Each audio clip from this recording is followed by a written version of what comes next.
Hello everyone and welcome back to our starter base series and the Nomad Craft server. Yeah, that's right, we are doing things a little bit differently. We're actually going to start nomading it about with our starter base series and building it on in different places. And a great place to do this is the Nomad Craft server. So, I have an amazing build planned, but something else that's also changing is how we record them. So the build discussion bit is going to be a separate video and you should get that next week. This one is going to be part starter base series where I go and gather all the materials and part Nomad Craft Let's Play. This is a bit of experiment, see if it works. Hopefully it does. But we have an amazing starter base planned just in time for Valentine's Day and I'm really excited about it. But the first thing we need to do is ignore this. This is our actual starter base, which is still anywhere closer to being finished.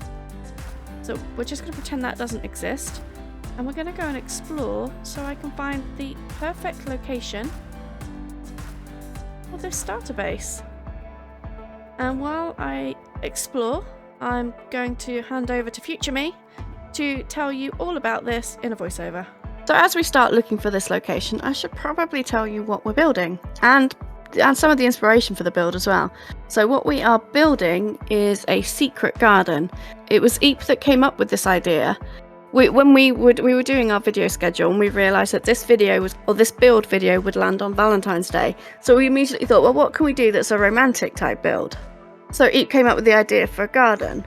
I think her inspiration came from like romantic gardens and walks through gardens and woods. And this idea just really spoke to me and inspired me, and I got really excited by the idea for probably a few reasons. Like, one, I do love visiting gardens now. It's something we all do together every now and then, is we'll go out for the day, find somewhere cool, go for a walk through the woods or, in the countryside, or through a garden. And these gardens are usually attached to like big country houses or historical houses in the UK. And you get a really good mixture of like formal gardens and informal gardens, and they're just beautiful. And then my next inspiration actually came from, I absolutely loved the book The Secret Garden as a child. If you don't know the story, it's a story about a girl who is orphaned and she goes to live in this country house with someone looking after her, but she doesn't really know. And she spends her days exploring the garden, and she finds a secret garden, and then the story goes from there. So I absolutely loved that story, but I probably partly loved that story because I was half living that kind of life. I wasn't orphaned, I still had my parents, but we did move from the city where I would go to sleep with traffic noises and lights and just general city noise, and then we moved to the middle of nowhere. There was no street lights, there was no real roads, to this country house which had so many gardens. And it was such a different lifestyle for me, and it was something that I really remembered. But this house, it had orchards, it had formal gardens, it had a croquet lawn and a tennis lawn, but it also had kitchen gardens where you grow veg, and streams and old sheds and like these ancient stables, and it even had a meadow. So I spent my childhood going from running around a city, spending my summers playing in a meadow. And it was an amazing place to grow up, so I was really inspired by this idea, and I'm glad Eep came up with it. But what that does mean is that because we're making a secret or hidden garden idea, we need somewhere very, very specific. Luckily, in the 1.18 new terrain generation, this is actually something that does happen now, and you get this meadow or green area surrounded by mountains. So that's what we're looking for. Now, Eep actually has already found the perfect location, which I will show you now, which, as you can see, this is perfect. It has the green area, it has the mountains, but there's one problem: it's by somebody else's base, so it's a little too close to where somebody else is building, so I need to find another one, which is why we're exploring. So whilst this does happen, it isn't particularly common, which means we're going to have to probably go quite far for it. But luckily, after a little bit of exploring, at which point on the way I picked up resources, I explored some shipwrecks, picked up things in loot chests, and I looted villages. All good stuff which will help us when we actually get to our location. So finally, I did find the location. It's not absolutely perfect, but this is a pretty good start. It's not the meadow that I wanted, but a birch forest will do. And it's got this ring of mountains around it, which is going to look really cool once you've got this garden nestled in the middle of it. So now it is time to get to work, and the first thing we need to do, as we do with any build, is gather materials. So before getting any actual materials, I actually decided the first thing I needed to do was deforest and get rid of all of this birch, because I needed to see the landscape. I wanted to see the actual shape of everything that we were going to be dealing with. So I did. I cut down the entire birch forest. And while I was doing that, I was thinking about what I might actually need, because this is one of those projects that I haven't meticulously planned. Like, I would normally plan out my builds in creative and then build them in my survival worlds. But for this build you can't, because it very much depends on the landscape. You can build specific things, like you can design trees or little tiny structures, but you can't really build the whole garden in creative mode and then transfer it to a survival world. So I didn't really know exactly what materials I would need, but I did have an idea of the type of things that I might need. And I started with wood. I'm going to be needing to build trees and different structures. So wood was a good place to start. Once I finished deforesting the birch forest, I grew a spruce forest. And then I cut that down, which is not easy. So I did grow giant spruces, which you can do with spruce, which you can only do with two types of tree, which is spruce and jungle trees. But you do it by placing 4 spruce saplings down in a sapling, and they will grow into these giant trees, which is a great way of getting a lot of wood. So then I cut that down, and then next I grew an oak forest, and I cut that down too. Oak is one of the woods I actually don't like gathering. I find it a little bit fiddly. But I did it, and it can be done, and there are ways of farming it and making it easier, but I just decided to do it manually like this.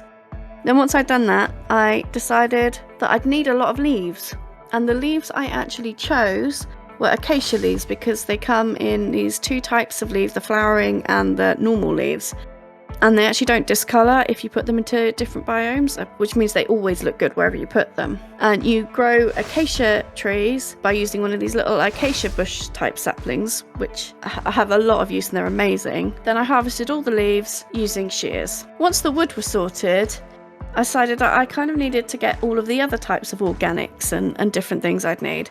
So I explored, and I decided to explore specifically to find a lush cave, because a lush cave has almost everything I might need in it.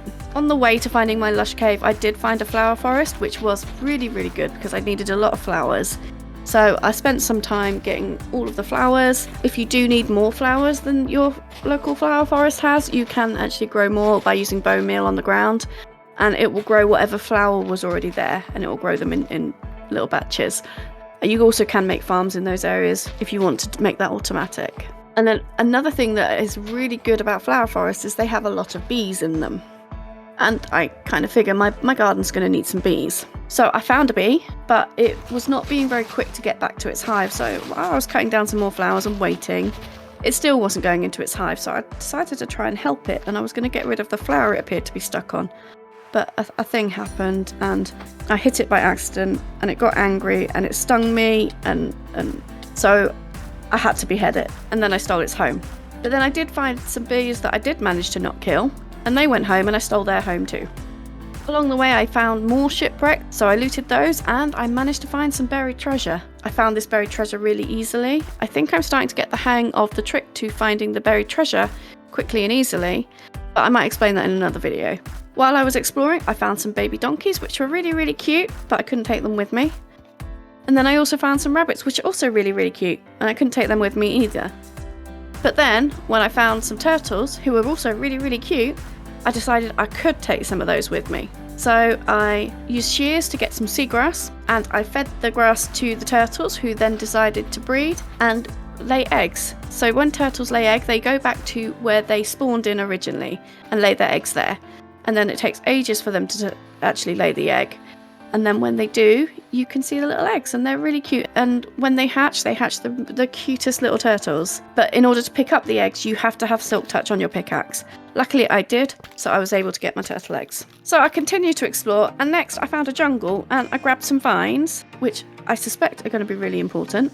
Basically anything that's organic or grows outside, I'm probably going to need a lot of. So I also got some cocoa beans and some melon and some various things. Luckily after that, it wasn't too long before I actually found what I needed, which was an azalea tree. So finding an azalea tree was really important because that would point me in the direction of finding the lush cave. After a lot of digging straight down, I actually did find my lush cave. The lush cave, as I've mentioned earlier, is really important because it has everything I could possibly need in it, like moss and spore blossoms and glowberries. So to get your glowberries, all you have to do is right click a glowberry vine with some on and it will give them to you. You can also bone meal them to grow more glowberries. Moss you can make more of, placing it on the ground and bone mealing it, and it will make all of the nearby blocks turn into moss and you can harvest those. Spore blossoms you can't make without a mod, but these lush caves do tend to have several in, so I grabbed a few of those too. There's also one other important thing that you can only get in lush caves, and that was axolotls. So I got a few of those too. And to get those, all you need is a bucket of water. The bucket does have to already be filled with water, and then you right click your axolotl and it will sit in the bucket and wait for you to put it back down again. So next I needed to just harvest the lush cave and get as many resources as I could. I also needed a few other things like tuff and stone and even probably a little bit of deep slate, so I got a variety of stones as well. But while I'm doing that, I asked Eep to do something very important.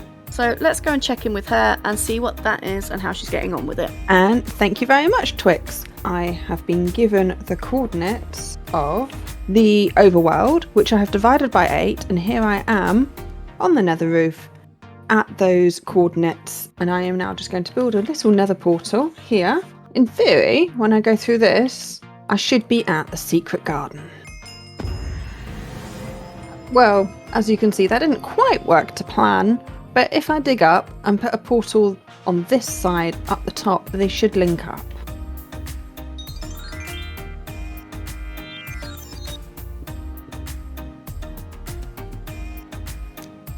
Now when we go through here, we should be on the roof of the nether again. Here we are. The key to this is build your portal on the roof of the nether first, then drop down and just move the portal to the height you want. And there you go. That is how you connect a portal to the nether roof. Back to you, Twixt. Thanks, Eep, for sorting out this nether roof wizardry. I don't really get how you line up nether portals, so that was super helpful. But I am back from my explorations, and if we head over here, I have my wall of stuff, and I've gathered quite a lot. So I've got loads of wood. I did really well with diamonds and stuff, just exploring caves and things.